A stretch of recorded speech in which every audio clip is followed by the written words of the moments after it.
Hello sweeties, అందరూ ఎలా ఉన్నారు? బాగున్నారా? నేనైతే చాలా బాగున్నా. ఇవాళ మనతో పాటు పూజారి గారు ఉన్నారు. దివాళీ గురించి కొన్ని క్వశ్చన్స్ అడుగుదాం. పూజారి గారు నమస్కారం అండి.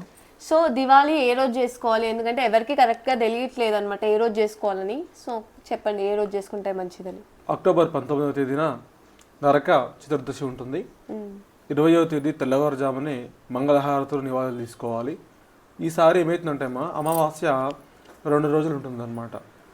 అక్టోబర్ 20 నాడు అమావాస్య ప్రారంభమవుతుంది. మధ్యాహ్నం 2 గంటల నుంచి అమావాస్య ప్రారంభమవుతుంది. కాబట్టి సోమవారం నుంచి ప్రారంభం చేసుకొని నోములు 20వ తారీఖు నుంచి 21 కూడా చేసుకోవచ్చు. మంగళవారం రోజున కూడా అమావాస్య ఉంటుంది కాబట్టి 21వ తారీఖు మంగళవారం రోజున కూడా నోములు చేసుకుంటే వాళ్ళు నోములు చేసుకోవచ్చు.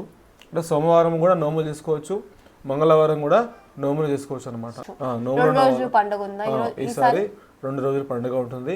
ఎందుకంటే అమావాస్య సమయం ఎక్కువగా ఉంటుంది కాబట్టి ఒకరోజు ప్రారంభమవుతుంది, ఒకరోజు ముగుస్తుంది. కాబట్టి 2 రోజులు కూడా అమావాస్యతో మనము కేదారేశ్వర స్వామి వ్రతాన్ని చేసుకునే వాళ్ళు వ్రతం చేసుకోవచ్చు.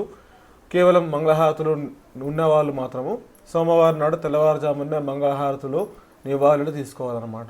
ఓకే, లాస్ట్ ఇయర్ కూడా 2 days వచ్చింది పండగ కదా? 2 days వచ్చింది. ఈసారి కూడా అదే విధంగా 2 days వస్తుంది. కాబట్టి సోమవారం తెల్లవారుజామున మంగళహారతులు నివాళులు తీసుకోవచ్చు. సోమవారం సాయంత్రం కూడా కేదారేశ్వర స్వామి వ్రతాన్ని చేసుకోవచ్చు. మంగళవారం కూడా చేసుకోవచ్చు. ఓకే, సోమవారం చేసుకోవచ్చు, మనం మంగళవారం చేసుకోవచ్చు. 2 రోజులు ఎప్పుడైనా చేసుకోవచ్చు. సోమవారం రోజు మార్నింగ్ మాత్రం మంగళహారతి అవి తీసుకోవాలి. ధనలక్ష్మి పూజలు ఉన్న వాళ్ళు సోమవారం తప్పకుండా చేసుకోవాలి.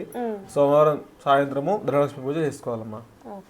ధనలక్ష్మి పూజలు చేసుకుంటారు కదా వ్యాపార స్థలాల్లో లక్ష్మీ పూజ చేసుకునే వాళ్ళు సోమవారం చేసుకోవాలి తప్పకుండా.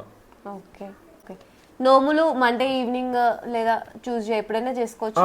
నోములు చేసుకోవచ్చమ్మా. సోమవారం రోజు ధనలక్ష్మి పూజలు చేసుకోవచ్చు, నోములు కూడా చేసుకోవచ్చు. సోమవారం చేసుకోవచ్చు, మంగళవారం కూడా చేసుకోవచ్చు. 2 రోజులు చేసుకోవచ్చు. ఈసారి 2 రోజులు కాబట్టి ఈసారి 2 సార్లు చేసుకోవచ్చు. సో ఈసారి 2 రోజులు ఉంది కాబట్టి మనం పండగ 2 రోజులు చేసుకోవచ్చు. అండ్ నోములు కూడా 2 days మనం ఎప్పుడైనా చేసుకోవచ్చు.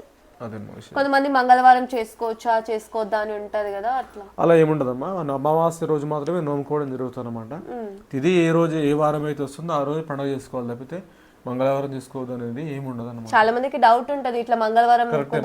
చాలా వరకు మహిళా భక్తులు చాలా వాస్తవం మీరు అన్నది. కాకపోతే ఏంటంటే అమావాస్య తిథి మాత్రం చేసుకోవాలన్నమాట. ముఖ్యంగా అమావాస్య రోజు మనం కేదారేశ్వర స్వామి చేసుకుంటాం ప్రతి సంవత్సరం కూడా. మంగళవారం చేసుకున్నా కూడా ప్రాబ్లం ఏం లేదు, తప్పేం లేదు. అలా అనుకున్న వాళ్ళు సోమవారం తీసుకోండి.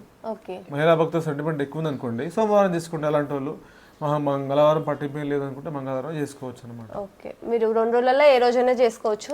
ఎవరి వసతి వాళ్ళదమ్మా, అంతే. ఎవరి మహిళా భక్తుల వసతి వాళ్ళదనమాట. ఇప్పుడు సపోజ్ ఉదాహరణకి ఇక్కడ అమ్మగారి దగ్గర నోముకొని దగ్గర నోముకోవచ్చు. ఒకరోజు ముందు అలా ఉంటే ఒకరోజు ఇక్కడ నమ్ముకోవచ్చు, ఒకరోజు అక్కడ నమ్ముకోవచ్చు అనమాట. వసతి కొద్ది చేసుకోవచ్చు పండుగ. థ్యాంక్ యూ సో మచ్ పంతులు గారు. ఎందుకంటే దివాళీ ఏ రోజు చేసుకోవాలని చాలా మందికి తెలియదు అనమాట. 2 days వస్తుంది, ఇది ఏ రోజు చేసుకోవాలి, ఒక రోజే చేసుకోవాలని అనుకుంటున్నారు. బట్ ఇన్ఫర్మేషన్ ఇచ్చినందుకు thank you so much. Welcome. కొత్తగా నా ఛానల్ ఎవరైతే చూస్తున్నారో సబ్స్క్రైబ్ చేసుకోండి. సబ్స్క్రైబ్ చేసుకుని వాళ్ళు కూడా సబ్స్క్రైబ్ చేసుకోండి. Thanks for watching. Subscribe for more videos.